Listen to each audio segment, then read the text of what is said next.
साथियों नमस्कार, जय हिंद। आप सभी का एक बार फिर स्वागत करता हूं आपके अपने ऑनलाइन प्लेटफॉर्म पार्थ एकेडमी में। दोस्तों क्या हाल चाल है आप सभी के। उम्मीद करता हूं काफी अच्छे होंगे आप सभी लोग। पढ़ाई कैसी चल रही है और पढ़ाई भी आपकी बहुत अच्छी चल रही होगी।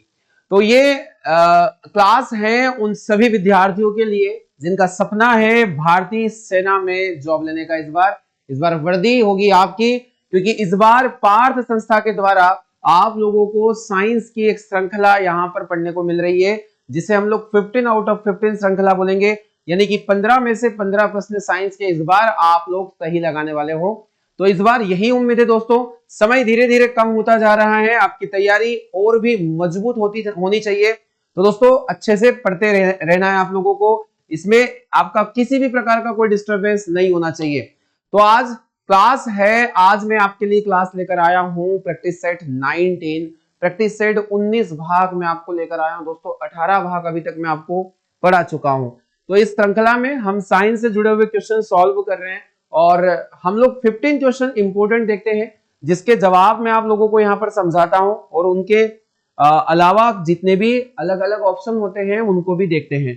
तो आज मैं आपको प्रैक्टिस सेट 19 की शुरुआत में आपको करवाने वाला हूं और आप सभी जल्दी से यहाँ पर अपने नोट्स ओपन कर लीजिए, कॉपी और पेन लेकर मेरे साथ बैठ जाइए। तो शुरू करते हैं आज का हम लोग क्वेश्चन। काफी अच्छे प्रश्न आप लोगों को आज की श्रृंखला में देखने को मिलेंगे। दोस्तों आज का पहला प्रश्न है आप सभी के लिए, आप सभी के सामने है और क्वेश्चन है कि शराब किसके द्वारा बनाई जाती है। वीडियो को जल्दी से फैला दीजिए अपने दोस्तों के साथ। ये श्रृंखला आप लोगों के लिए इस बार सफलता श्रृंखला बनेगी। तो दोस्तों पहला प्रश्न है, बायोलॉजी से पूछा गया कि शराब किसके द्वारा बनाई जाती है। आपके पास पहला ऑप्शन है राव, खमीर, सोडा और मावा। आज थोड़े लेटर बदल गए हैं, कोई प्रॉब्लम आपको नहीं आएगी, अच्छे से दिखाई दे रहा होगा। दोस्तों शराब उद्योग में किसका उपयोग किया जाता है आपको बताना है। शराब जो बनाई जाती है वो बनाई किससे जाती है। तो दोस्तों ध्यान रखना है कि माल्टिंग प्रक्रिया का एक नाम आपको पढ़ना है, माल्टिंग प्रक्रिया।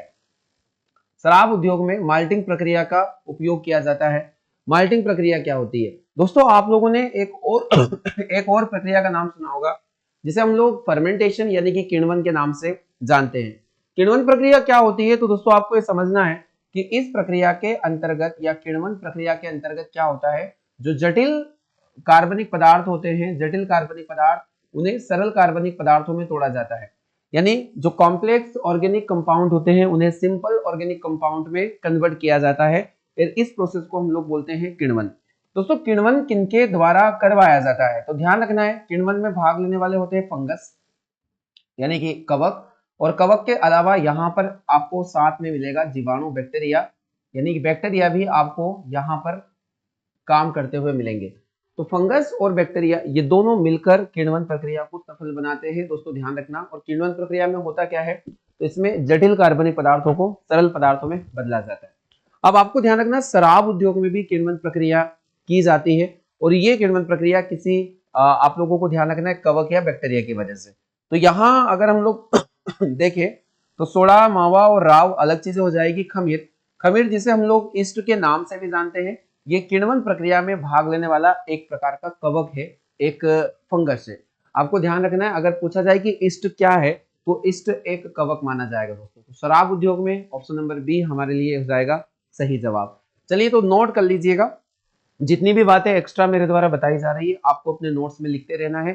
समय कम है दोस्तों और हमारे पास काम बहुत ज्यादा है, तो आप लोगों को मेरे साथ पढ़ते रहना है। क्वेश्चन नंबर 2, अम्ल डालने पर लिटमस पेपर कैसे हो जाते हैं। बहुत ही महत्वपूर्ण प्रश्न है आपकी स्क्रीन के सामने।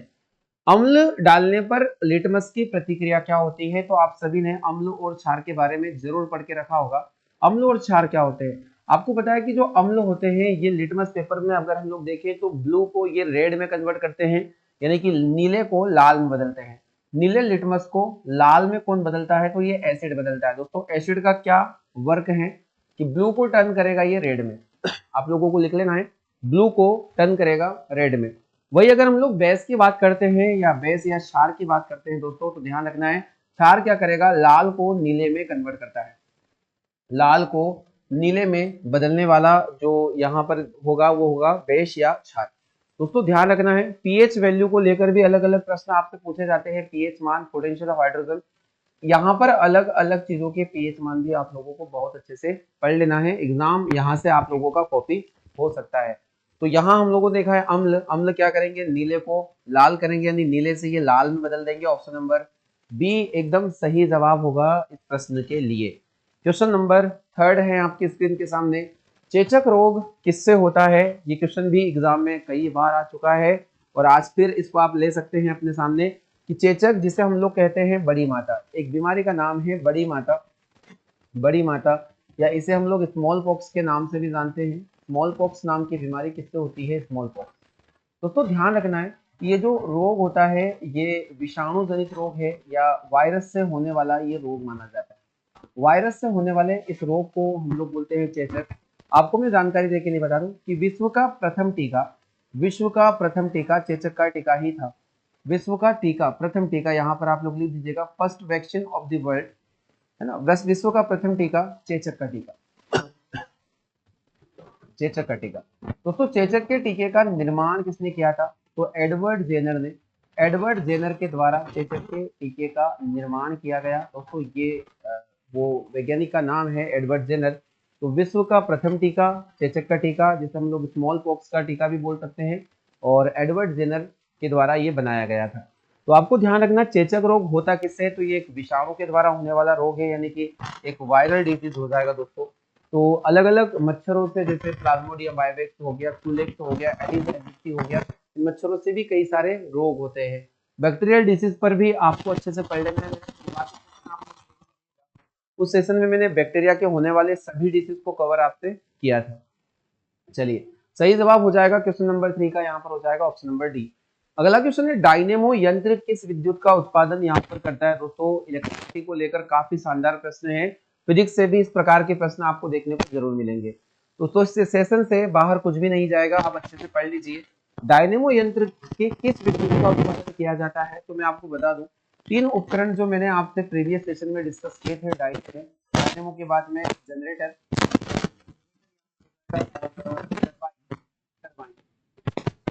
इन तीनों इंस्ट्रूमेंट से एक ही फंक्शन किया जाता है, एक ही फंक्शन आप लोगों को ध्यान रखना है। तो अगर हम लोग इनको डिस्कस करें तो टरबाइन यहाँ पर आ जाता है, टरबाइन। और तीनों चीजें मिलकर क्या करती है? यांत्रिक ऊर्जा को, मैकेनिकल एनर्जी, यांत्रिक ऊर्जा को ये बदल देते हैं विद्युत ऊर्जा से, विद्युत ऊर्जा, मैकेनिकल एनर्जी को कन्वर्ट करेंगे इलेक्ट्रिक एनर्जी में।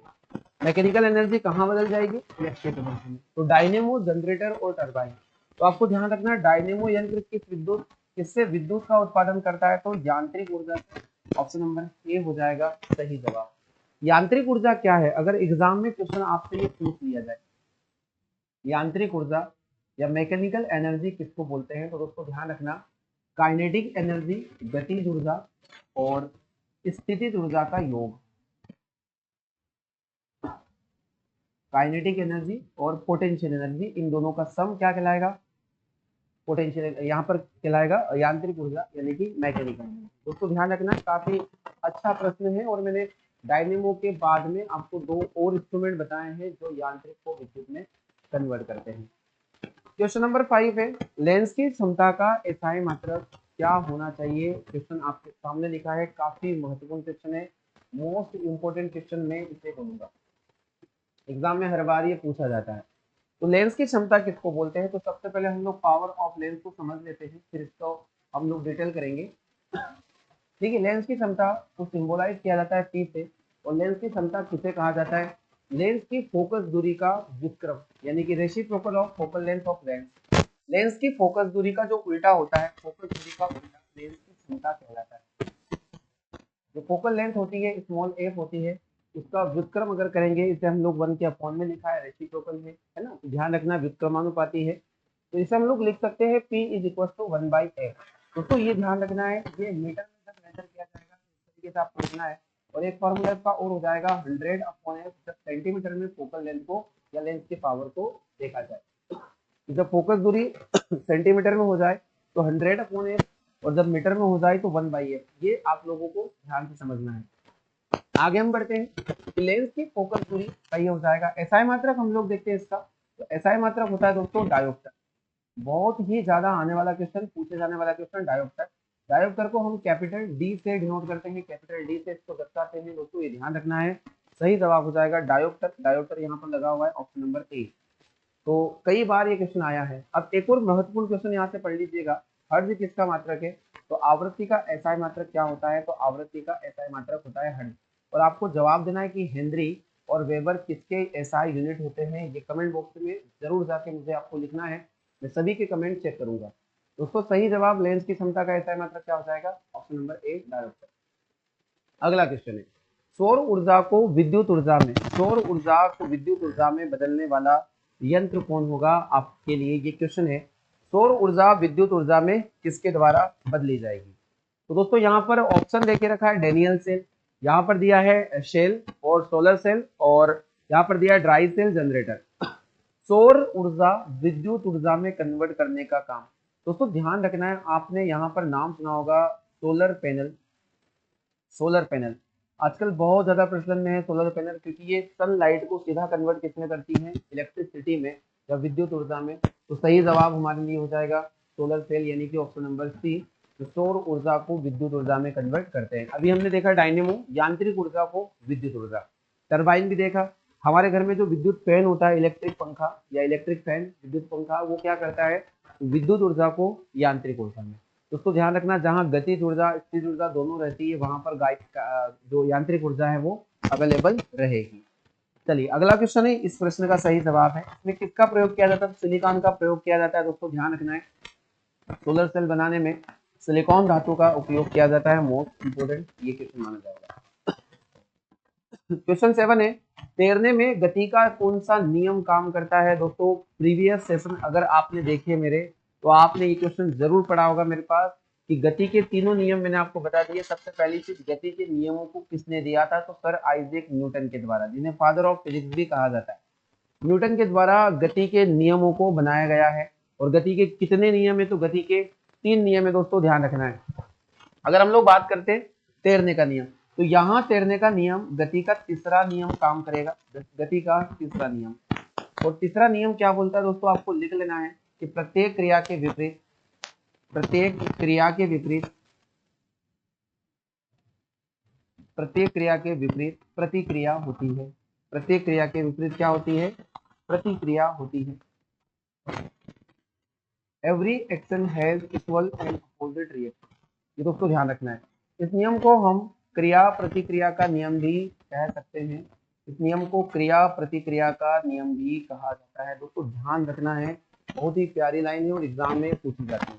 तो क्रिया प्रतिक्रिया यानी कि जब कोई व्यक्ति तैरता है तो वह आगे से पानी को इस तरीके से पीछे की ओर धकेलता है, और उस व्यक्ति का जो जाना होता है वो आगे की ओर जाना होता है। तो व्यक्ति आगे की ओर जाएगा और पानी पीछे की ओर। जैसे हम लोग बंदूक से गोली दागते हैं, तो गोली कहाँ जाती है? आगे की ओर, और वही बंदूक का जाना कहाँ होगा? पीछे की ओर। तो ये भी एक एग्जाम्पल है। एक एग्जाम्पल और भी बहुत ज्यादा इंपॉर्टेंट है कि नाव से किनारों पर कूदते समय नाव को हम पीछे की ओर धक्का देखते हैं और नाव कहाँ जाती है? आगे की ओर जाती है। तो ये इतने सारे सही जवाब हो जाएंगे। सही जवाब हमारे लिए यहाँ पर हो जाने वाला है तीसरा नियम, ऑप्शन नंबर सी। तो तैरना गति के कौन से नियम पर आधारित है? तो तैरना गति के तीसरे नियम पर आधारित माना जाएगा। चलिए इसी के साथ अगला प्रश्न, क्वेश्चन नंबर है 8, कोहरा किसका उदाहरण है? आपको बता देना है कोहरा किसका उदाहरण माना जाएगा। कोहरा हमने देखा है, यहाँ पर कोहरे को हम लोग बोलते हैं फॉग। आपने ठंड के दिनों में अक्सर फॉग को देखा है। ये फॉग किसका उदाहरण है? दोस्तों केमिकली अगर हम लोग देखें तो कोहरा एक प्रकार का मिश्रण होता है। अगर आपसे पूछा जाए कोहरा क्या है, तो कोहरा एक प्रकार का मिश्रण होता है, एक मिक्सचर होता है, ये ध्यान रखना है। अब यहाँ पर किस चीज का मिश्रण है? तो दोस्तों ध्यान रखना, कोहरे में पानी तो नहीं होता है, तो यहाँ पानी और इनमें से कोई नहीं तो हटा दीजिए।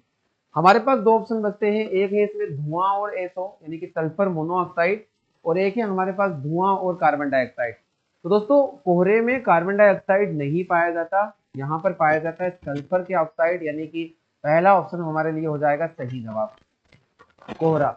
अब आपसे अगर एग्जाम में आ जाए कि कोहरे में क्या मिला हुआ है, तो कोहरे में गैस में ठोस मिला होता है। दोस्तों ध्यान रखना है, यानी कि ये किस प्रकार का मिश्रण है? गैस में ठोस का, एक कोलाइड बनता है गैस में ठोस का, और गैस में ठोस को हम लोग बोलते हैं एरोसोल। क्या बोलते हैं? एरोसोल। तो इस प्रकार का ये क्वेश्चन एग्जाम में आता है। जैसे दूध क्या है? तो दूध एक पायस है, और दूध किस चीज का पायस है? ध्यान रखना है, तो द्रव में द्रव का मिश्रण, द्रव में द्रव का मिश्रण, लिक्विड डिस्पर्स्ड इनटू लिक्विड, यहाँ आ जाएगा, यहाँ सॉलिड डिस्पर्स्ड इन गैस और यहाँ लिक्विड डिस्पर्स्ड इन लिक्विड, ध्यान रखना है। तो इसे हम लोग कहेंगे पायस। जब द्रव में, है ना, द्रव में द्रव हो तो पायस का या इमल्सन का नाम यहाँ पर हम लोग देंगे। तो कोहरा, धुआं और सल्फर मोनोऑक्साइड का एक कॉम्बिनेशन दोस्तों, ध्यान रखना है, महत्वपूर्ण प्रश्न है, एग्जाम में पूछा जाता है। Dyne centimetre, dyne second, dyne second किसका मात्रक यहाँ पर है, डाइन सेकेंड आपको बताना है। देखो डाइन यहाँ पर क्या होता है तो मैं आपको समझा देता हूँ कि अगर हम डाइन को देखें तो ये बल का सीजीएस मात्रक है, बल का सीजीएस मात्रक। बल का एसआई मात्रक क्या होता है, तो बल का अगर हम लोग देखें एसआई मात्रक, तो बल का एसआई मात्रक होता है न्यूटन। बल का एसआई मात्रक आपको याद रखना है न्यूटन होगा। और बल का सीजीएस मात्रक क्या होगा, तो बल का सीजीएस मात्रक डाइन होता है दोस्तों। अब अगर हम यहाँ पर देखें लाइट, संवेग है, ध्वनि है, ऊर्जा है। अगर ऊर्जा की बात करें तो ऊर्जा का फॉर्मूला होता है शक्ति, शक्ति गुना समय, शक्ति गुना समय, यानी कि इसका जो यूनिट बनेगा वो यूनिट बनेगा वॉट सेकेंड। क्या बनेगा, वॉट सेकेंड। वही अगर हम संवेग को देखें तो संवेग होता है द्रव्यमान गुना वेग, द्रव्यमान गुना वेग, यानी कि मास इनटू वेलोसिटी, या इसको हम बोल सकते हैं P is equal to m into v. तो यहाँ मास, द्रव्यमान आप लोगों को सामने देखने को मिल रहा है, यानी कि केजी। और एक चीज और यहाँ पर देखने को मिलती है वेलोसिटी, वेलोसिटी आ जाएगी मीटर पर सेकेंड, मीटर पर सेकेंड। तो द्रव्यमान और गुणा में वेग, और यहाँ पर हमसे पूछा गया है डाइन सेकेंड, तो सही जवाब भी इसका हमारे पास हो जाएगा संवेग। यहाँ पर आप संवेग को ही चूज कीजिएगा क्योंकि अदर जो ऑप्शन है वो सारे के सारे हट के जा रहे हैं या अलग जा रहे हैं। तो संवेग, जिसका आपको ध्यान रखना है कि द्रव्यमान और वेग का गुणनफल। अब दोस्तों यहाँ पर आप बल का फॉर्मूला लगाओगे और ये सारी चीजें डिराइव करनी पड़ेगी आपको। तो आप याद रखिएगा कि अगर डाइन पर सेकंड आता है, डाइन सेकंड आता है, तो आपको क्या लगा देना है, आपको संवेग लगा देना है। अगला क्वेश्चन, क्वेश्चन नंबर 10 है हमारे सामने कि अग्निशामक यंत्र में आग बुझाने में किसका उपयोग किया जाता है। फायर एक्सटिंग्विशर आपने देखे होंगे पेट्रोल पंप पर या फिर किसी भी ऑफिस में आपको देखने को मिलेंगे। तो ये जो रेड कलर की टंकियां होती हैं, इनमें आग बुझाने के लिए किसका प्रयोग किया जाता है। तो दोस्तों यहाँ से क्वेश्चन और भी आ सकता है कि भारी गैस इनमें से कौन होती है। तो आपने गैस का नाम सुना होगा, कार्बन डाइऑक्साइड या CO2 गैस। CO2 गैस इसमें होगी और कार्बन डाइऑक्साइड की वजह से ही आग बुझती है, क्योंकि भारी गैस है। जो पदार्थ जल रहा होता है ये उसके आसपास एक आवरण बना लेती है और वहां ऑक्सीजन का संपर्क हटा देती है, जिससे वहां लगी आग को ऑक्सीजन नहीं मिल पाता है और वहां आग बुझ जाती है। तो carbon dioxide, option number A एकदम सही जवाब। अब मैं आपसे पूछना चाहूंगा कि अग्निशामक यंत्र में क्या भरा जाता है। तो इसमें भरा जाता है sodium, sodium bicarbonate, sodium bicarbonate, या इसे हम लोग खाने का सोडा भी बोल सकते हैं, खाने का सोडा या बेकिंग सोडा, बेकिंग सोडा भी इसे बोला जा सकता है। दोस्तों ये भरा होता है किसके अंदर, अग्निशामक यंत्र के अंदर। सही जवाब कार्बन डाइऑक्साइड हमारे लिए हो जाएगा। चलिए अगला प्रश्न देखते हैं। तो अश्व शक्ति किसकी इकाई है, आपको बताना है। बहुत ही शानदार प्रश्न, अश्व शक्ति हॉर्स पावर। तो दोस्तों शक्ति के कई सारे मात्रक हैं, आप लोगों को पता होना चाहिए कि शक्ति का एक मात्रक होता है वॉट।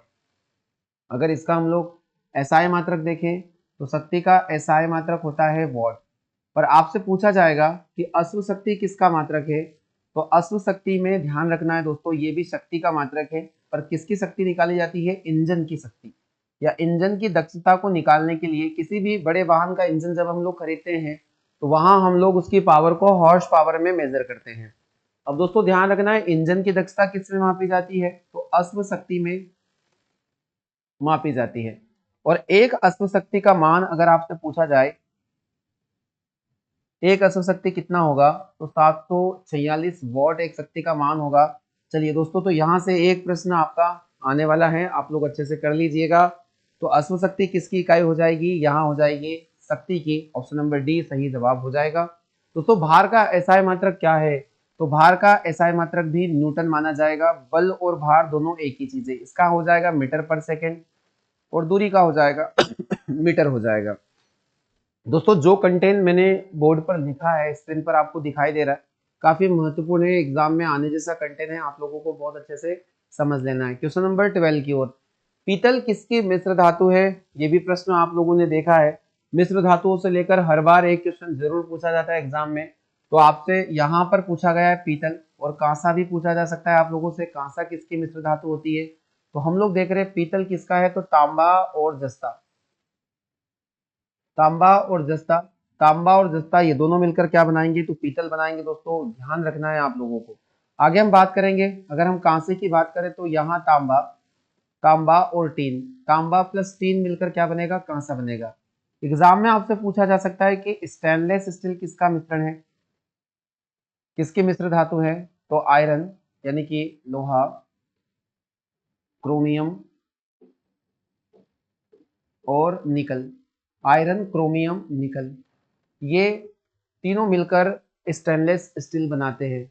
अगर आपसे पूछा जाता है ओनली स्टील, स्टील यानी कि इस्पात इसको हम लोग बोलते हैं, तो इस्पात किसका मिश्रण है? तो इस्पात यहाँ पर हो जाएगा लोहा प्लस कार्बन,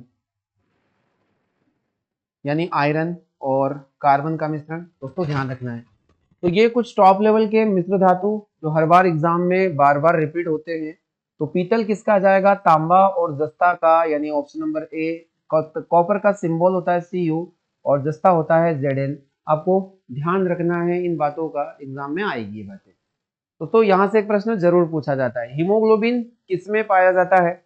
बताना है। गैस्ट्रिक जूस में। हमारे शरीर में हीमोग्लोबिन कहाँ पाया जाता है? गैस्ट्रिक जूस में, रक्त में, बॉयल में, बॉयल मतलब पित्तरस, और लार में। तो आपको ध्यान रखना है, हीमोग्लोबिन की वजह से रक्त का जो रंग होता है लाल होता है। अगर आपसे पूछा जाए रक्त का रंग लाल रंग किसकी वजह से होगा, तो ये हीमोग्लोबिन की वजह से होगा। अगर हम लोग बाइल की बात करें, पित्तरस की बात करें दोस्तों, पित्तरस से भी आर्मी हमेशा एग्जाम पूछता है। पित्तरस का निर्माण कहाँ होता है? तो पित्तरस का निर्माण बॉडी में होगा, लीवर के अंदर या यकृत के अंदर। दोस्तों ध्यान रखना है। इसका संग्रहण कहाँ होता है, कहाँ इसको इकट्ठा किया जाता है? तो पित्तरस का संग्रहण किया जाता है पित्ताशय के अंदर, पित्ताशय या गॉल ब्लैडर के अंदर किया जाता है। दोस्तों ध्यान रखना। अगर आपसे पीएच मान पूछा जाता है पित्तरस का, तो पित्तरस का पीएच मान 7.7 के अप्रोक्स होगा। दोस्तों ध्यान रखना। और एक हरे रंग का है ना लिक्विड होता है जो हमारे भोजन के अम्लीय प्रभाव को नष्ट करता है। तो यहाँ हमारे लिए सही जवाब हो जाएगा ऑप्शन नंबर बी, रक्त में। चलिए क्वेश्चन नंबर 14 की ओर हम लोग मूव कर रहे हैं। पोटेशियम क्लोराइड का सूत्र क्या होगा? आपके सामने 4 फॉर्मूले दिए हैं और अलग अलग फॉर्मूले के आपका आंसर मुझे बताना है। तो यहाँ ऑप्शन है पोटेशियम क्लोराइड, यानी कि के नाम आना चाहिए पोटेशियम। देखो दोस्तों ये किसका फॉर्मूला है? साधारण नमक का। आपकी एग्जाम में लगातार ये क्वेश्चन पूछा जा रहा है। अब साधारण नमक का फॉर्मूला है ये वाला। अगर हम बात करें KCl, तो KCl हो जाएगा पोटेशियम क्लोराइड का फॉर्मूला। इस प्रश्न के लिए सही जवाब हो जाएगा ऑप्शन नंबर बी। आपको फॉर्मूले भी सभी चीजों को ध्यान रखना है। अगर एग्जाम में आता है नीला थोथा, नीला थोथा, तो नीले थोथे का फॉर्मूला होता है CuSO4.5H2O। ये आपको अच्छे से पढ़ लेना है। कभी आपसे एग्जाम में पूछ लिया जाता है जिप्सम का फॉर्मूला क्या रहेगा, तो CaSO4.2H2O। दोस्तों ध्यान रखना है।